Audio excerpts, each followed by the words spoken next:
홀어머니가 최장암이라고? 더러운 병균 묻히고 우리 집에 다시 들어올 생각하지 마라. 정 가야겠으면 이혼 도장 찍고 나가. 시어머니와 남편이 번갈아 쏘아 붙이던 그 말을 저는 지금도 토시 하나 잊지 못합니다.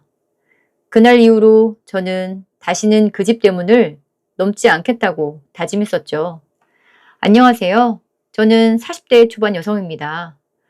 얼마 전에 이혼을 하고 지금은 친정엄마와 함께 지내고 있어요. 지금 와서 돌이켜보면 정말 이혼하길 잘했다는 생각이 들더라고요. 그 이유를 처음부터 차근차근 말씀드려 보려고 합니다. 저는 홍대 거리에서 옷가게를 하는 평범한 자영업자입니다. 20평 남짓한 매장을 얻기 위해 2년을 밤낮 없이 아르바이트를 뛰었고 개업 첫 해에는 손님한테 멱살을 잡혀본 적도 있어요. 장사가 어느 정도 자리를 잡을 무렵 저는 매달 나가는 월세가 아까워지기 시작했어요. 건물주가 2년마다 임대료를 올려달라고 했거든요.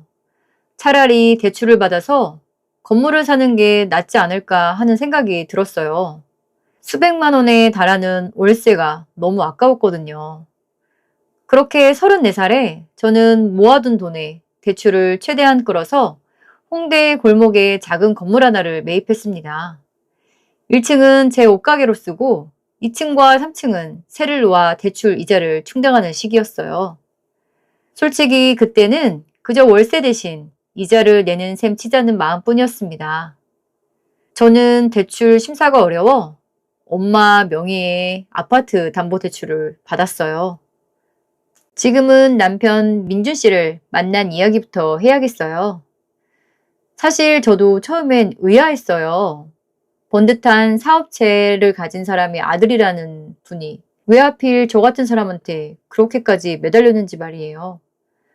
남편을 만난 건 35살 지인 소개 자리에서였어요. 처음 만남에서 그는 제 옷가게의 이야기를 듣더니 눈을 반짝였죠.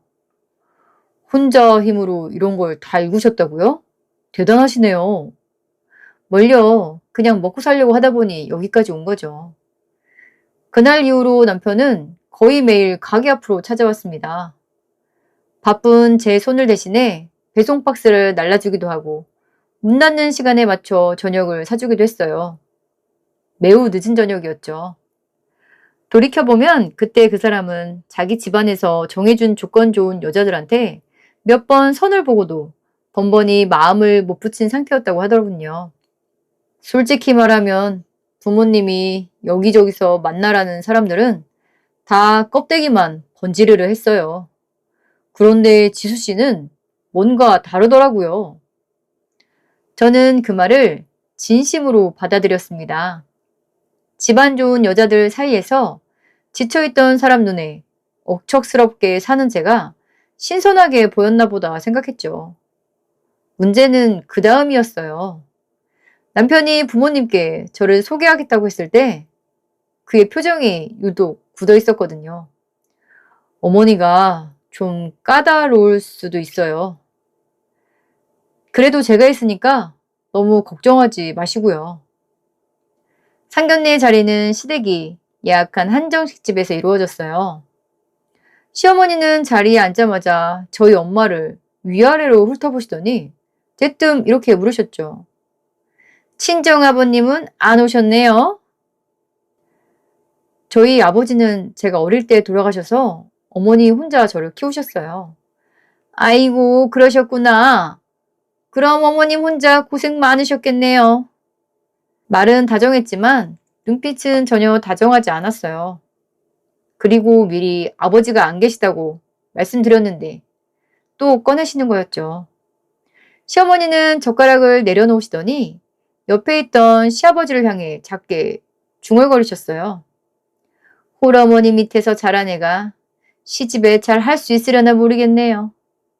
그 말이 저와 엄마한테 다 들리도록 일부러 낮지도 크지도 않은 목소리로 하셨던 거 저는 지금도 똑똑히 기억합니다. 엄마는 아무 말 없이 그저 웃으며 고개를 숙이셨어요. 저는 그 순간 엄마의 손이 무릎 위에서 살짝 떨리는 걸 보았습니다. 남편은 그저 헛기침만 하며 화제를 돌릴 뿐 어머니의 말을 바로잡지는 않더라고요. 어머니, 지수 씨가 사업 수완이 좋아서 가게도 야무지게 잘 꾸려나가요. 사업은 무슨 옷 장사가 뭐 대단한 일이라고. 그래도 우리는 직원만 100명이 넘는데. 그 말을 듣는 순간 저는 알았습니다.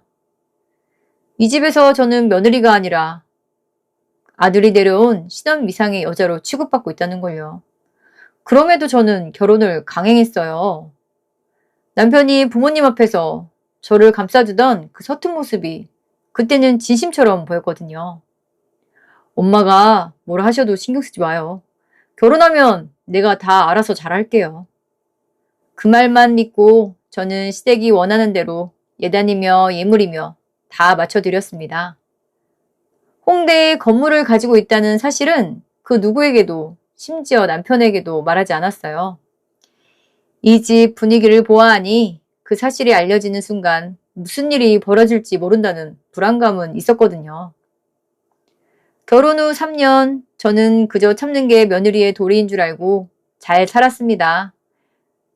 옷가게가 바빠도 명절마다 새벽부터 전을 부치고 김장철마다 손이 부르트도록 배추를 절였지만 그 정도는 다들 겪는 일이라 여기며 넘겼어요. 다들 어떠신가요? 명절 잘 지내시죠? 그러던 어느 늦가을 저녁이었어요. 친정엄마에게서 전화가 걸려왔습니다.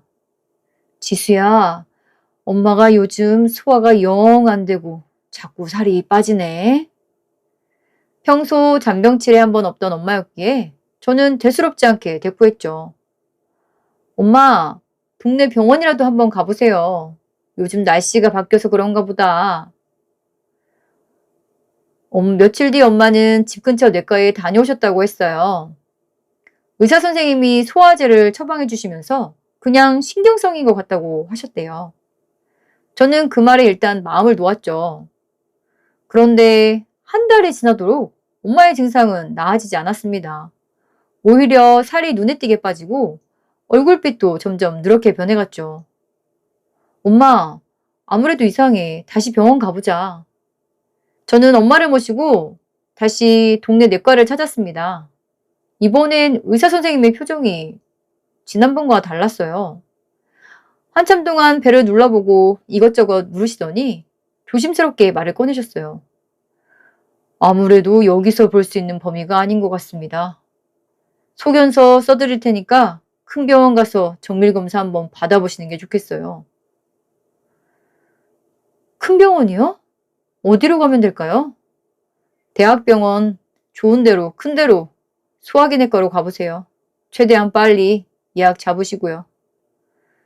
그 말을 듣는 순간 가슴이 철렁 내려앉았어요. 동네 병원에서 대학병원으로 가보라는 건 결코 가볍게 넘길 일이 아니었으니까요. 저는 그날 바로 대학병원에 전화를 걸어 예약을 잡았어요. 가장 빠른 날짜가 2주 뒤라는 말에 저는 애가 탔지만 어쩔 도리가 없었습니다. 그 2주 동안 저는 매일 밤 나쁜 생각을 떨쳐내려 애썼습니다. 별일 아닐 거야. 그냥 정밀검사 한번 받아보라는 거겠지. 하지만 마음 한구석에서 자꾸만 불길한 예감이 스멀스멀 올라왔죠. 드디어 예약한 날이 되어 저는 엄마를 모시고 대학병원을 찾았어요. 초음파 검사에 이어 CT 촬영까지 하루 종일 이 검사실 저 검사실을 오갔습니다. 결과는 일주일 뒤에 나온다고 했어요. 그 일주일 동안 저는 하루에도 몇 번씩 마음이 오르락 내리락 했습니다. 드디어 결과를 듣는 날 진료실 앞에서 기다리던 그 시간이 제 인생에서 가장 길게 느껴진 순간이었어요. 김미숙 환자분 들어오세요. 간호사의 부름에 저는 엄마의 손을 꼭 잡고 진료실로 들어갔습니다. 의사 선생님은 모니터를 한참 들여다보시더니 무거운 표정으로 저희를 바라보셨죠. 검사 결과가 좋지 않습니다. 췌장에 종양이 발견됐고 주변 조직으로 퍼진 흔적이 있어서 3기로 보입니다. 더 정확한 건 정밀검사를 더 해봐야 할 것 같아요. 췌장암 3기, 그 순간 저는 숨이 턱 막히는 걸 느꼈어요. 그 한 단어가 제 인생을 그리고 시댁과의 관계를 송두리째 뒤흔들 줄은 그때는 미처 몰랐습니다.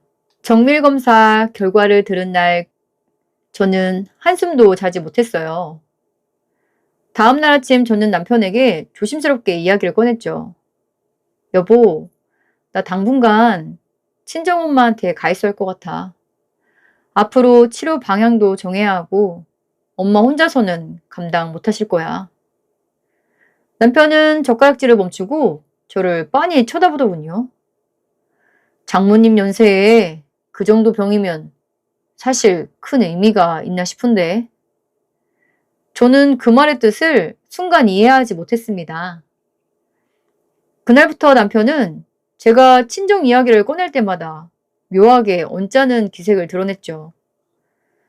처음엔 그저 걱정이 많아서 그런 거라고 저는 애써 좋게 해석하려고 했어요. 하지만 시간이 지날수록 그 언짢음의 뿌리가 걱정이 아니라는 걸 깨닫게 됐죠. 어느 날 저녁 병원에서 있었던 일을 이야기하다가 제가 살짝 목소리를 높인 적이 있었어요. 의료진의 설명이 이해가 안 돼서 답답한 마음에 몇 번이고 되물었다는 이야기였는데 남편은 대뜸 이렇게 말하더라고요. 그러니까 평소에 책 좀 보고 살라니까. 옷장사만 하고 살아서 그런 어려운 말은 아예 못 알아듣잖아. 저는 그 순간 말문이 막혔어요.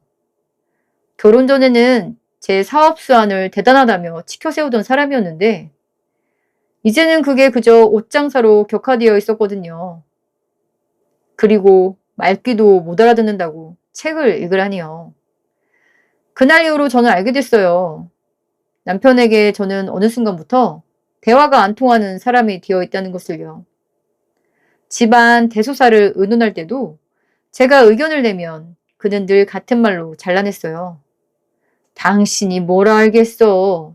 돈이야 좀 벌었는지 몰라도 그런 건 배운 사람들이 알아서 하는 거야. 저는 그 말을 들을 때마다 속이 상했지만 애써 넘겼죠.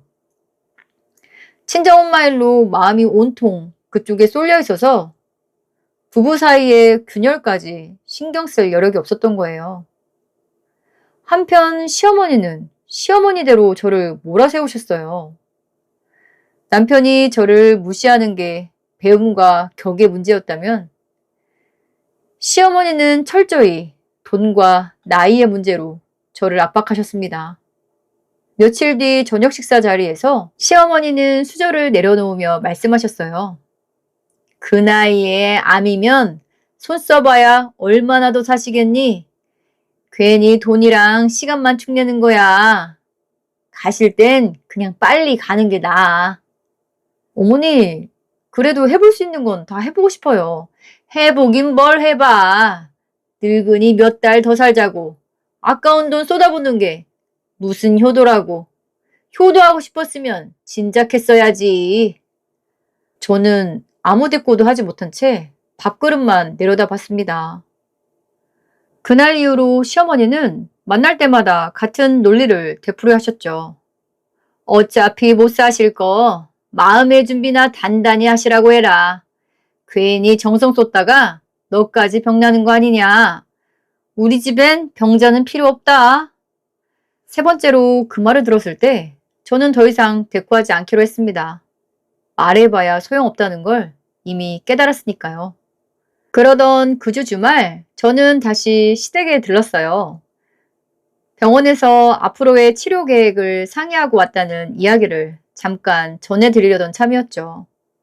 어머니, 다음 주에 정밀검사를 더 받아보기로 했어요. 수술이 가능한지 확인해봐야 해서요. 그 말이 끝나기도 전에 시어머니는 인상을 찌푸리며 손을 내저으셨어요.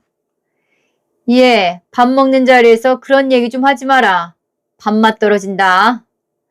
죄송합니다. 그냥 어머니께 말씀드리고 싶었을 뿐이에요. 됐다 됐어. 어차피 헛돈만 쓰는 거지 뭐가 달라지겠니. 몇 번을 말해야 알아들어. 남편은 그저 헛기침만 하며 화제를 돌릴 뿐 어머니의 말을 또 바로잡지 않았습니다. 그날 집으로 돌아오는 차 안에서 저는 참았던 말을 꺼냈어요. 여보, 오늘 어머니 말씀 좀 심하지 않아? 아직 살아계신 우리 엄마를 두고 그렇게 말씀하시는 게 엄마가 원래 좀 그러셔. 현실적으로 말씀하신 것 뿐이지. 현실적인 게 아니라 너무 매정하신 거잖아. 어머니도 연세가 있으신데 어떻게 그렇게 말씀을 하시니? 당신은 늘 그렇게 감정적으로만 생각하니까 대화가 안 되는 거야. 이성적으로, 현실적으로 좀 생각해. 저는 창밖을 바라보며 씁쓸하게 웃었죠. 이 사람도 시어머니와 다를 바가 없다는 걸 그제야 깨달았던 거예요. 친정엄마의 정밀검사 날짜가 다가올수록 저는 하루하루가 조마조마했어요. 수술이 가능하다는 답을 듣고 싶었고 조금이라도 희망을 붙잡고 싶었습니다. 하지만 그때까지만 해도 저는 몰랐어요. 이 모든 절망이 사실은 어처구니 없는 착오에서 비롯된 것이었다는 사실을요. 정밀 검사 결과가 나오는 날 저는 아침부터 심장이 터질 것 같았어요. 담당 교수님은 CT 화면을 가리키며 차분하게 설명을 이어가셨죠. 다행히 수술이 가능한 범위입니다. 다만 수술 후 회복 기간이 길고 재발 방지를 위한 관리도 꾸준히 해야 합니다. 췌장암 이게 쉬운 게 아니에요. 저는 그 말을 듣는 순간 눈물이 왈칵 쏟아졌어요. 손쓸 수 없을 거라 각오했던 마음이 그 한마디에 와르르 무너져 내렸거든요. 엄마, 수술할 수 있대. 이제 우리 희망이 있어.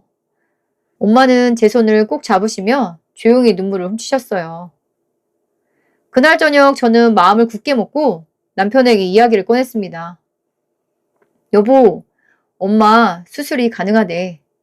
대신 수술 끝나고 최소 서너 달은 내가 곁에서 회복하는 거 도와드려야 할 것 같아. 너무 다행이지? 남편은 젓가락을 소리나게 내려놓았어요. 몇 달씩이나? 그럼 이 집 살림은 누가 해? 당분간만 부탁할게. 엄마한텐 나밖에 없잖아. 당신은 늘 그 소리야. 나밖에 없다, 나밖에 없다. 우리 엄마한테는 나밖에 없다. 그럼 나는 뭐야? 저는 그 말에 순간 할 말을 잃었어요. 다음날 저는 시부모님을 찾아뵙고 정식으로 말씀드리기로 했습니다. 거실에 앉자마자 시어머니는 저를 위아래로 훑어보시며 먼저 입을 여셨어요.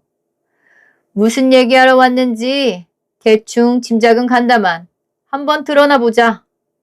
어머니, 엄마 수술 날짜가 잡혔어요. 수술 끝나고 회복까지 곁에서 돌봐드려야 할 것 같아서 당분간 친정에 가 있으려고요. 거실에는 순간 정적이 흘렀어요. 시어머니는 천천히 찻잔을 내려놓으시더니 표정이 싸늘하게 굳으셨어요. 언제 끝날지도 모르는데 당분간이 아니라 아예 눌러앉겠다는 소리 아니냐? 아니에요, 어머니. 회복되시면 바로 돌아올 거예요. 홀어머니의 췌장암? 에휴, 더러운 병균 묻히고 우리 집에 다시 들어올 생각 마라. 저는 제 귀를 의심했어요. 어머니, 어떻게 그런 말씀을... 엄마 병간호하러 가는 거잖아요. 암이 뭐 감기인 줄 아니? 병원 들락거리다 옮아오면 우리 애는 어쩌라고. 너 하나 때문에 이 집안 전체가 재수 없어지게 생겼잖아. 그리고 췌장암, 너도 안 찾아봤니? 췌장암은 다 죽는데더라. 저는 손이 떨리는 걸 애써 참으며 다시 말씀드렸어요. 어머니, 친정엄마 목숨이 달린 일이에요. 조금만 이해해 주시면 안 돼요? 이해? 내가 왜 그걸 이해해야 하는데? 시어머니는 자리에서 벌떡 일어나시더니 제 팔을 붙잡고 현관 쪽으로 거칠게 끌고 가셨어요. 당장 이 집에서 나가. 이 집 문턱 다시 넘을 생각하지 말고 우리 집안 기둥뿌리 뽑아먹기 전에 당장 정리해라. 저는 순간 다리에 힘이 풀려 그 자리에 주저앉을 뻔했어요. 어머니, 정말 이러시는 거예요? 내가 못할 것 같니? 애초에 홀어머니 밑에서 자란 애를 며느리로 들인 게 잘못이지. 그때 아들만 아니었어도. 남편은 그 모든 상황을 지켜보면서도 아무 말도 하지 않았습니다. 어머니를 말리지도 않았죠. 저는 마지막 희망을 걸고 남편을 돌아봤어요. 여보, 당신은 아무 말도 안 할 거야? 남편은 한참 저를 바라보다가 안방 서랍에서 서류봉투 하나를 꺼내왔어요. 테이블 위에 던지듯 내려놓더니 솔직히 나도 지긋지긋해. 너의 그 홀어머니 타령 지긋지긋하다고. 뭐라고? 내 돈으로 장모님 병원비 될 생각은 추워도 하지 마. 깔끔하게 여기서 끝내자. 그 서류봉투 안에는 이미 작성이 끝난 이혼 서류가 들어있었어요. 제가 사인만 하면 됐었죠. 저는 그 순간 그동안 애써 외면해왔던 진실을 똑바로 마주하게 됐습니다.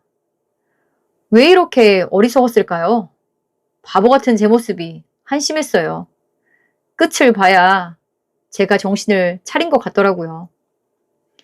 이 사람들에게는 저는 그저 부려먹을 땐 마음껏 부려먹고 쓸모없어지면 버릴 물건 같은 존재였다는 것을요. 알게 된 거죠. 저도 이미 경험하고 알아버린 이상 미련은 없어졌어요. 정말 이걸로 끝내고 싶은 거야? 당신도 이제 지쳤잖아. 서로 좋게 정리하자는 거야. 가, 간병. 가서 쭉 눌러앉아서 간병해드려. 저는 떨리는 손으로 그 서류를 집어들었어요. 그리고 단 한 번의 망설임도 없이 도장을 찍었습니다. 그래, 좋게 정리하자. 대신 나중에 후회해도 소용없어. 시어머니는 코웃음을 치며 마지막 한마디를 던지셨어요. 후회는 무슨, 너 같은 애 하나 나간다고 이 집이 어떻게 되는 것도 아니고 너나 잘 살아. 최장엄 어머니 금방 가실 거니까. 저는 뒤도 안 돌아보고 그 집을 나왔습니다. 현관문이 닫히는 소리가 등 뒤에서 들렸을 때 이상하게도 눈물보다 후련함이 먼저 밀려왔어요. 친정으로 향하는 택시 안에서 저는 휴대폰을 붙잡고 하염없이 창밖을 바라봤습니다. 그런데 그때 낯선 번호로 전화가 걸려왔어요. 안녕하세요. 김미숙님 보호자 되시죠? 여기 병원인데요. 확인드릴 게 있어서 연락드렸습니다. 저는 심장이 철렁 내려앉았어요. 네, 맞습니다. 무슨 일이신가요? 저희 쪽 실수가 있었던 것 같아서요. 검사 결과지가 동명인 환자분과 뒤바뀐 정황이 확인됐어요. 네? 그게 무슨 말씀이세요? 어머님 성함이랑 생년월일이 같은 다른 환자분이 계셨어요.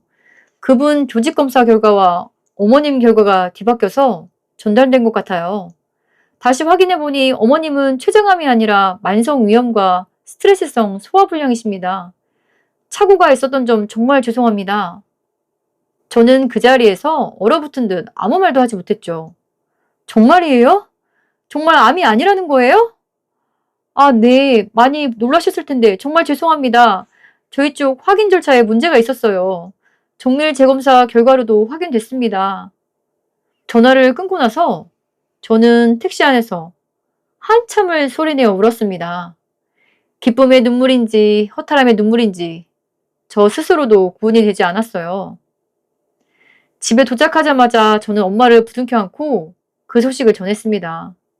엄마, 암 아니래. 그거 오진이었대. 엄마는 그냥 위험이래. 엄마는 제 등을 쓰다듬으며 함께 눈물을 흘리셨습니다. 그래, 됐다, 됐어. 그거면 됐어. 저는 엄마 품에 안겨 울더라도 마음속으로는 차갑게 다짐하고 있었어요.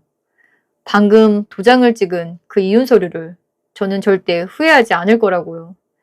그리고 이 오진이 저에게 그 사람들의 진짜 얼굴을 똑똑히 볼 기회를 준 셈이었으니까요. 이혼 후에 저는 엄마와 함께 조용히 지냈습니다. 엄마의 위염은 약을 꾸준히 드시면서 눈에 띄게 호전됐고 살도 다시 붓기 시작했어요. 실수한 병원에 화도 났지만 한편으로는 감사했고 엄마와 같은 이름을 가진 다른 환자는 췌장암일 거라는 사실에 마음이 좋지만은 않았어요. 그래도 이번 기회에 엄마한테 잘해야겠다는 생각은 들었어요. 정신이 번쩍 든 거죠. 혼자 저를 키우시느라 고생만 한 어머니에게 잘해드리고 싶어도 시댁 눈치가 보였던 건 사실이었거든요. 저는 그동안 숨겨왔던 재력을 크진 않지만 더 이상 감출 필요가 없어져서 건물 임대 수익으로 엄마와 함께 지낼 넓은 집으로 이사했습니다. 그렇게 반년쯤 지났을 무렵 오랜만에 옛 동네 지인에게 연락이 왔어요. 지수야, 너 그 소식 들었어? 너 옛날 시대에 그 시어른 사업체 그거 부도 맞았대. 저는 순간 귀를 의심했어요.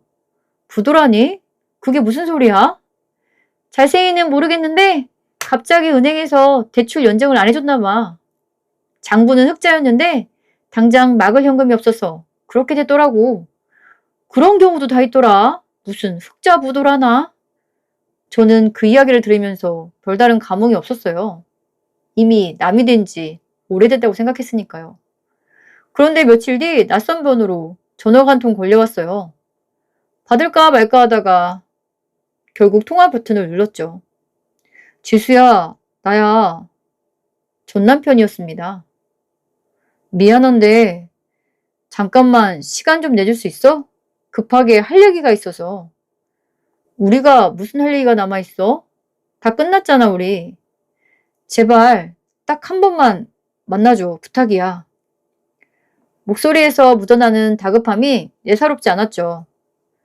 결국 저는 다음날 제가 운영하는 건물 로비에서 만나기로 했습니다. 약속한 시간 그가 로비에서 들어서는 순간 저는 그의 몰골을 보고 놀랐어요. 며칠은 못 씻은 듯한 몰골에 양복은 구겨질 대로 구겨져 있었죠. 지수야, 부탁이 있어서 왔어. 무슨 부탁인지 일단 드러나 볼게. 그는 자리에 앉기도 전에 갑자기 바닥에 무릎을 꿇었어요. 로비에 있던 사람들의 시선이 일제히 저희 쪽으로 쏠렸죠. 어머니가 쓰러지셨어. 뇌출혈이래. 지금 당장 수술 안 하면 위험하다는데 수술비가 없어. 저는 그 말을 듣고도 별다른 동의 없이 그를 내려다봤어요. 회사 부도 났다는 얘기는 들었어. 근데 그 수술비가 나랑 무슨 상관이야? 제발 어머니 수술비만이라도 빌려줘. 내가 나중에 무슨 일을 해서라도 갚을게. 어쩌다 어머니 쓰러지신 거야? 그는 잠시 머뭇거리다가 힘겹게 입을 열었어요. 회사가 부도나고 빚쟁이들이 집으로 들이닥쳤어. 어머니가 남은 폐물이랑 현금 챙겨서 야반도주 하려다가 버스 정류장에서 갑자기 쓰러지셨지. 저는 그 이야기를 들으며 마음이 차갑게 가라앉는 걸 느꼈어요. 그래서 지금 돈이 하나도 없어서 그 수술비 빌려달라고? 왜 어머니가 남은 폐물이랑 현금 챙기셨다며? 지수야, 부탁이야. 그건 벌써 다른 사람들이 가져갔지. 다른 데 알아봤는데 방법이 없어. 그는 무릎을 꿇은 채로 제 다리를 붙잡으려 했습니다. 저는 한 발짝 물러서며 차갑게 내려다봤죠.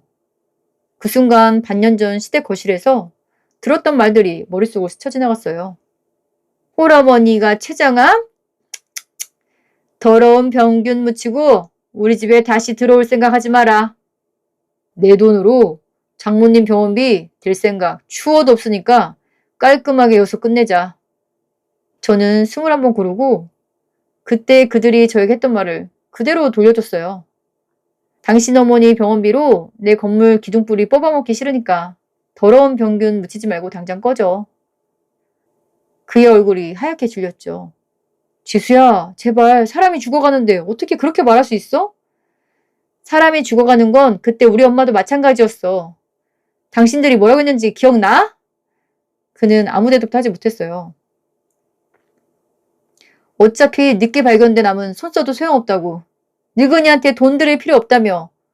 그 말 기억 안 나? 그건 그때는 상황이 다르니까. 다르긴 뭐가 달라. 지금 당신이 나한테 매달리는 거랑 그때 내가 당신한테 매달렸던 거랑 똑같은데. 지수야, 제발 어머니가 죽는다고. 됐어. 이제 그만 나가. 네가 정말 이럴 줄은 몰랐어. 사람이 어떻게 이렇게 잔인해? 저는 그 외침을 들으며 오히려 담담하게 대꾸했죠. 나도 그때 당신이 그럴 줄 몰랐어. 어떻게 그렇게까지 잔인했어?